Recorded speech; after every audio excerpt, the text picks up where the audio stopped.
또한 내가 좋아하는 사람 그리고 연예인 등을 과격하게 쫓아다니는 그러한 경우를 스토킹이라고 하죠. 이것은 경험하지 않고서는 견딜 수 없을 만큼 큰 괴로움일 듯 싶습니다. 그런데 이러한 경우를 넘어서서 누군가 나를 죽이려고 사람들을 동원해 쫓는다면 그 쫓기는 사람의 심정은 어떠할까요?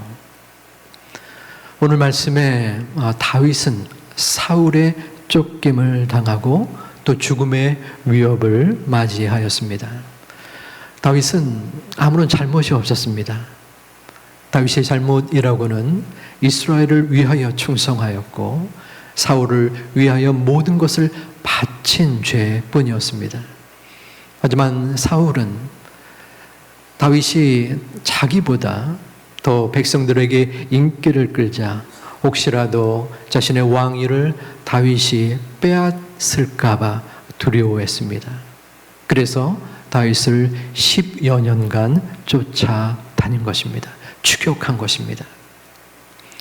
사무엘상 23장은 사울의 추격과 다윗의 도피를 자세하게 나타내고 있습니다. 6절부터 14절까지는 그일라에서 다윗이 도피를 하게 됩니다. 10광야로 피신을 하게 되는 것이에요. 10광야는 사막이요 광야였습니다. 목초지가 아니었죠. 따라서 나무도 풀도 별로 있지 않았습니다. 숨을 곳이 마땅치 않았던 것입니다.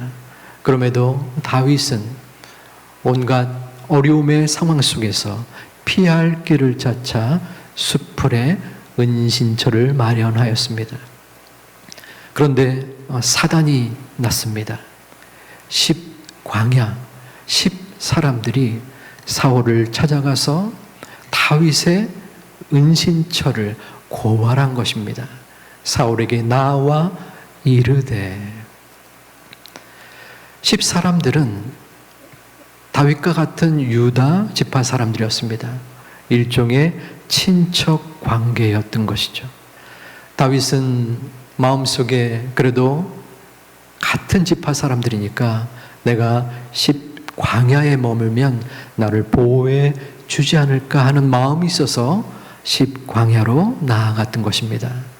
그런데 10사람들은 사울의 위협과 권세가 두려운 나머지 다윗을 배신한 것입니다.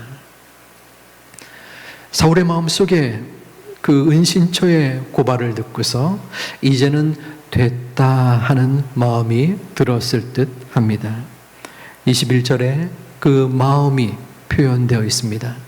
사울이 이르되 너희가 나를 긍휼히 여겼으니 여호와께 복받기를 원하노라. 너희가 10사람들이 말합니다.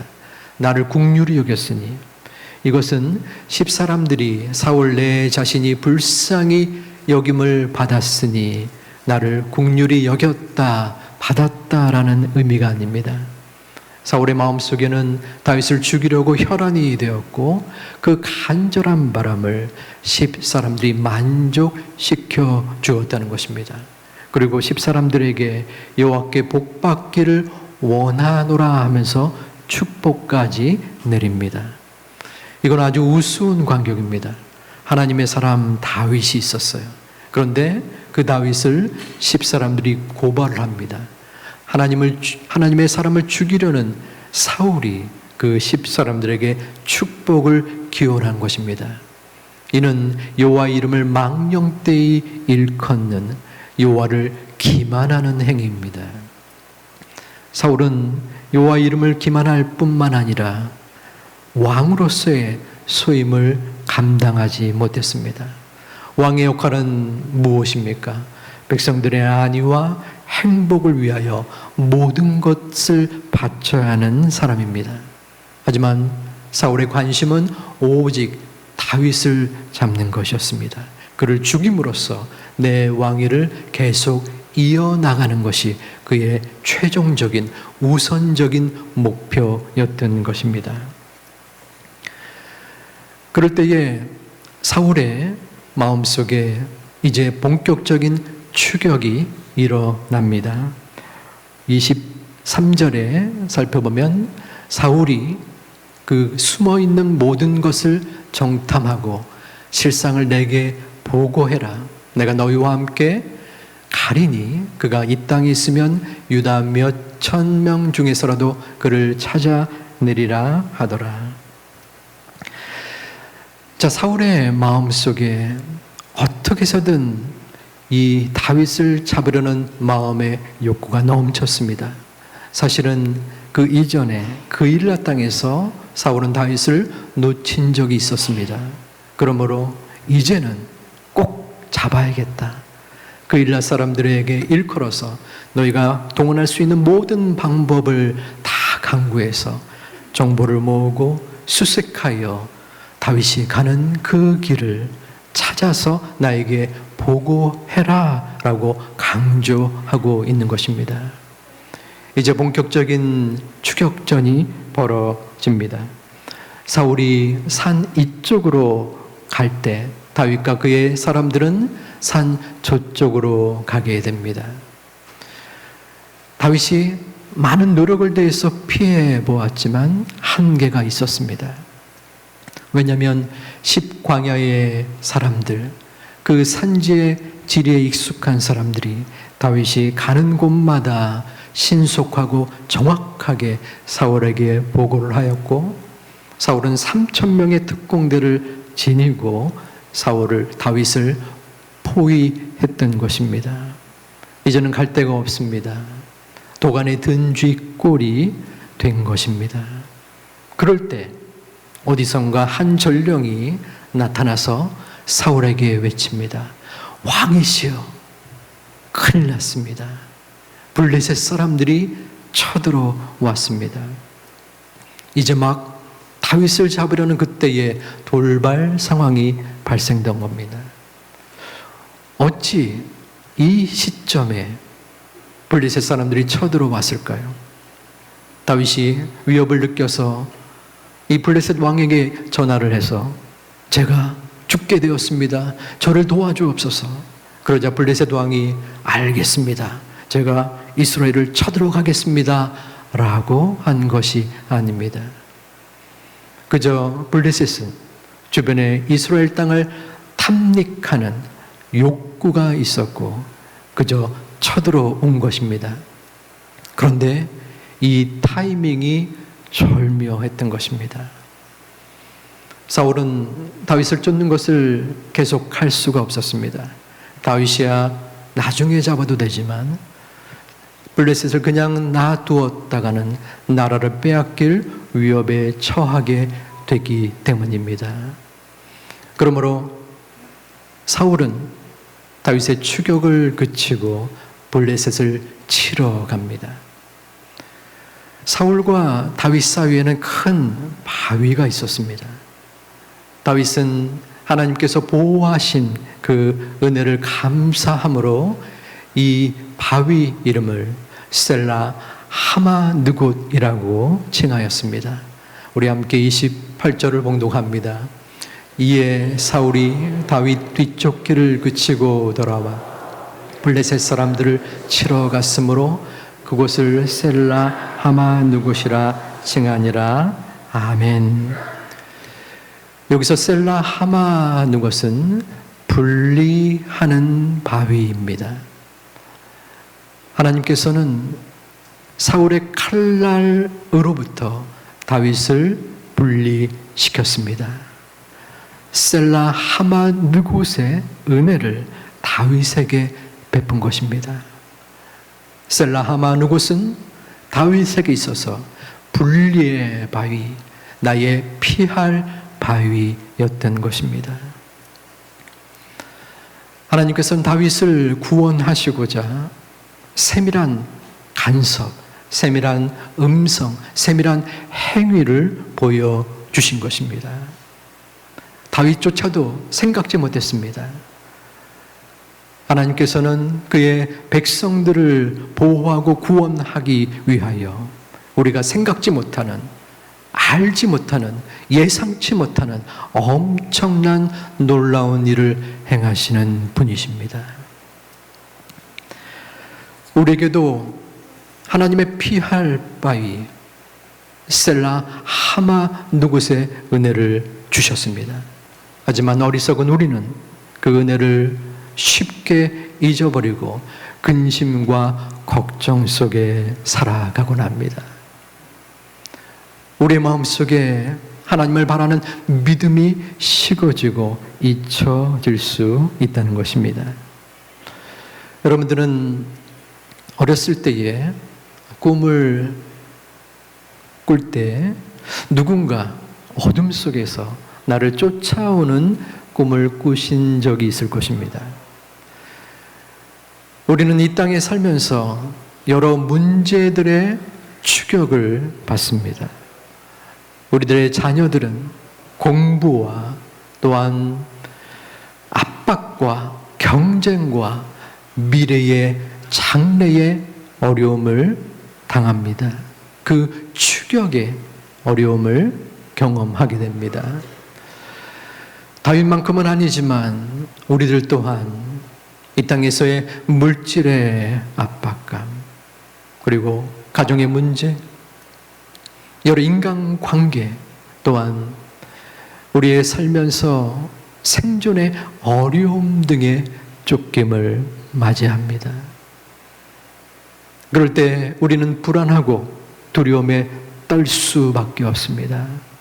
근심과 낭망 속에 처하게 됩니다. 내가 이 쫓김을 감당할 수 있을까? 극복할 수 있을까? 다른 사람들에 비해 뒤처지는 듯한 내 모습을 보기가 힘들고 나보다 앞서가는 사람들을 생각할 때 자괴감이 들기도 합니다. 가족들에게 미안할 뿐입니다. 밤이 깊어 잠들어 있는 가족들을 바라보며 나의 외로움과 괴로움과 낙심은 더욱더 깊어져 갑니다. 지금의 내 삶이 계속 되어져 갈 의미가 과연 있을까? 어떤 이들은 생각하면 안 되는 극단적인 생각을 하기도 합니다. 그럴 때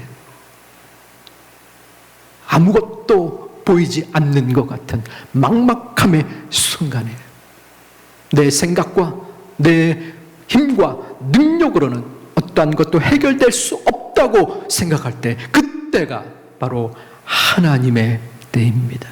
하나님께서는 그러한 우리들에게 셀라 하마 누곳의 은혜를 허락하여 주십니다. 하지만 우리들은 우둔하기 때문에 언제나 내 힘만을 의지하고 하나님을 바라보지 못하는 모습을 우리는 보여주고 있습니다. 하나님께서 우리에게 원하시는 것은 우리가 바싹 엎드려지는 것입니다. 하나님은 우리에게 항복하기를 요구하십니다.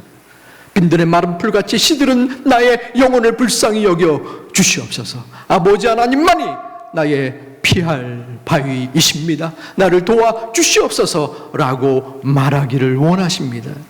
그 이유는 무엇입니까? 우리의 마음이, 우리의 심령이, 우리의 욕심이 앞서가는 것이 아니라 우리가 하나님 앞에서 거꾸로워질 때 하나님께서는 너의 인생과 너의 삶이 너의 것이 아니라 나의 의지와 나의 능력과 나의 은혜로 나아가는 것이다 라는 것을 보여주기 위함이기 때문입니다. 저는 학교를 많이 다녔습니다.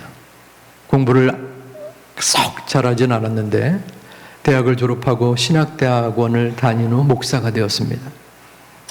그런데 그 후에 상담을 공부하기 위하여 한국에서 또 미국에서 두 학교를 다녔고, 그리고 남아공에서 또한 한 학교를 다녔습니다. 그러니까 5개 학교를 고등학교 졸업 이후에 다닌 것입니다. 학교 많이 다녔다고 자랑하는 것이 결코 아닙니다. 그 5개 학교를 입학하는데 모두가 동일하게 하나같이 힘들고 어렵고 내 생각대로 된 학교가 없었습니다. 두 손을 들고 포기하고 전혀 예상치 않은 방법으로 예기치 않은 상황 속에서 그 학교에 들어갈 수 있었습니다. 5개 중에 한 학교라도 순탄하게 내 생각대로 들어갔으면 다른 것들이 그저 우연이라고 여겨졌을 텐데 그 5개 학교가 한결같이 똑같았습니다. 그리고 그 흐름은 5개 학교를 다 졸업한 후에 그 공통점을 깨닫게 되었습니다. 그리고 유학을 마치고 제가 봉직했던 두 학교에 들어가는 과정과 또한 지금 이 순간 이 강단에 돌아왔던 그 과정도 연이어 이루어졌던 것입니다. 저에게는 그 지난 학교가 바로 셀라 하마 누곳이었고 지금 이 교회가 셀라 하마 누곳의 은혜였습니다.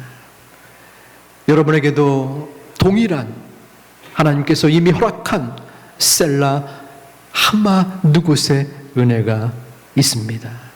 그 셀라 하마 누곳의 은혜를 마음으로 느끼고 또한 되새기고 회복하는 여러분이 되시기를 주님의 이름으로 축원드립니다. 우리는 기도해야 합니다. 아버지 하나님, 저에게 셀라 하마 누곳의 은혜를 이미 주셨는데 그것을 망각하고 그것을 잊어버리고 나의 뜻과 나의 생각대로 한 모습을 깨우쳐 주시고 회복시켜 주시옵소서. 아버지 하나님, 어떠한 불안과 절망이 나를 엄습할지라도 오직 하나님만을 붙들게 하여 주시옵소서. 이 셀라 하마 누곳의 은혜가 다른 때가 아니라 바로 지금 이 순간 하나님의 예배 시간에 나의 믿음의 고백이 되게 하여 주시옵소서. 이 기도가 여러분들의 간절한 소망의 기도가 되시기를 주님의 이름으로 축원드립니다.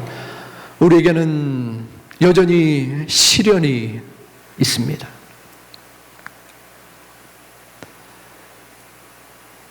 교회를 다닌다고 모든 문제가 다 해결되는 것은 결코 아닙니다.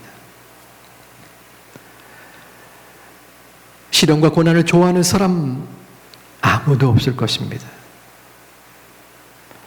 하지만 아이러니컬하게도 시련이 없이는 하나님께로 나아갈 수 없습니다. 다윗은 숱한 시련의 여정을 통하여 이스라엘의 왕 위에 오르게 되었습니다. 만일 다윗이 큰 어려움 없이 왕이 되었더라면 하나님께서 부여하신 그 왕의 수임을 능히 감당할 수 있었겠습니까? 다윗은 그 많은 시련의 과정을 통하여 그가 얻은 것은 오직 하나님만이 나의 피할 바위임을 알았습니다. 그리고 그가 배울 수 있었던 것은 그 하나님께서 능히 하나님의 백성, 하나님의 자녀를 보호하여 주신다는 것입니다. 그 시련의 과정 속에서 다윗은 그 유명한 믿음의 고백을 드릴 수 있었던 것입니다.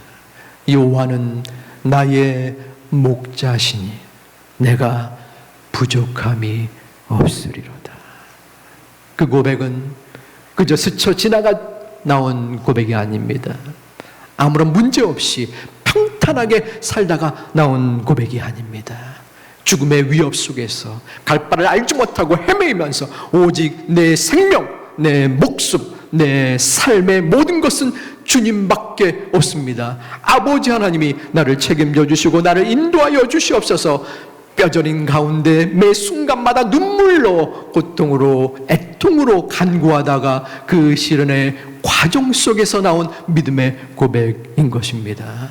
그러므로 여러분의 삶 속에서 시련은 하나님의 백성이, 하나님의 자녀가 거룩하게 하나님께로 나아가는 광야의 훈련 학교인 것입니다.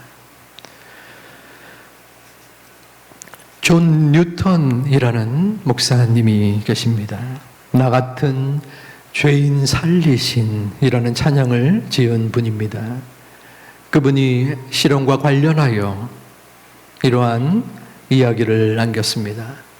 시련은 우리의 은혜로우시고 지혜 많으신 의사가 처방하신 약이다. 우리에게 그 약이 필요하기 때문에 처방하신 것이다. 은혜로우시고 지혜 많으신 의사는 바로 하나님이시죠. 사랑 많으시는 하나님께서 자녀인 우리들의 영적 성장과 성숙을 원하고 이 험한 세상을 헤쳐나가기를 바라는 마음속에 소중한 약을 허락해 주시는데 그것이 바로 시련이라는 것입니다. 하지만 우리의 마음 한구석에는 이러한 외침이 나올 수 있습니다. 하나님, 저는 그 약 필요치 않아요. 약 안 먹어도 좋습니다. 전 편안하게 살게 해주세요. 시련 원치 않아요. 그러한 생각들을 솔직히 많이 했었습니다. 어려움이 닥쳐올 때, 고난이 닥쳐올 때, 하나님 왜 이렇게 힘들게 살아야 합니까? 저 좀 그냥 내버려 두세요. 하지만 저는 압니다. 만일에 저에게 문제가 없었더라면, 시련과 고난이 저에게 찾아오지 않았더라면 단언합니다. 저는 이 자리에 서지 못했을 것입니다. 우리 모두는 비슷하지 않습니까? 우리의 삶 속에 무엇이 중요합니까? 교회가, 믿음이 나의 이 땅에서의 삶을 도와주는 액세서리와 같지는 않습니까? 교회 예배를 한순간 드림으로써 나의 마음에 평안이 있고 그 평안함을 가지고 내 멋대로 살아가려는 모습이 우리 가운데 있지는 않습니까? 하나님은 우리에게 분명한 하나님의 자녀이기 때문에 시련을 허락하십니다. 여러분의 자녀를 한번 생각해 보시기 바랍니다. 여러분의 자녀가 온실 안에 너무나 평안하고 좋게 아무런 문제 없이 자라나기를 바라는 마음이 있지만 조금이라도 비바람이 불고 온실 밖에서 나갔을 때 이 험한 세상을 우리들의 자녀는, 온실 안에만 있었던 자녀는 능히 이 땅을 살아갈 수가 없습니다. 곧바로 넘어지고 쓰러지고 엎어질 수밖에 없습니다. 하나님은 우리에게 믿음을 원하십니다. 우리에게 시련을 통하여 하나님께로 나아가기를 바라고 또한 요구하십니다. 하나님은 그 시련과 함께 우리를 그냥 문제와 고통 속에서 내버려 두지 아니하시고 셀라 하마 누곳 피할 바위를 허락하여 주십니다.